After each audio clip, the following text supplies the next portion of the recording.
今天分享一款好吃不油腻的葱花酥饼干，已经做过 N 次了，这个口味适合不喜欢吃甜的人，别错过，一起来做吧。碗中准备150克低筋面粉，加入3克盐、10克细砂糖、2克无铝泡打粉，混合均匀。再加入1个中等大小的鸡蛋、40克玉米油，搅拌至无干面粉，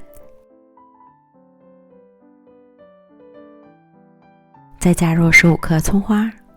葱花可以用少许小苏打拌一下，这样在加热之后会保持翠绿的颜色。用手轻柔地按压成团即可，不要过度去揉面，避免面粉起筋。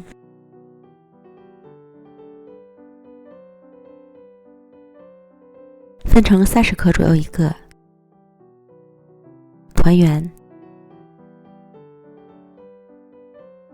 压扁，这样一个饼干就整形完毕，依次摆放到烤盘里，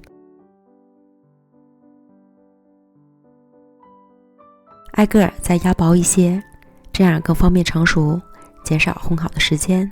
如果想要成品更加漂亮，可以在表面刷一层蛋液，送进预热好的烤箱，上下火180度烤25分钟。时间和温度要根据自家烤箱的脾气来调整。烤至饼干微微鼓起，上色满意即可出炉。简单无难度的葱花酥饼干就做好了，品相一般，但是味道却相当不错，酥脆咸香，葱香浓郁，不干不噎还不油腻，真是越嚼越香。喜欢的朋友就赶快试一下吧。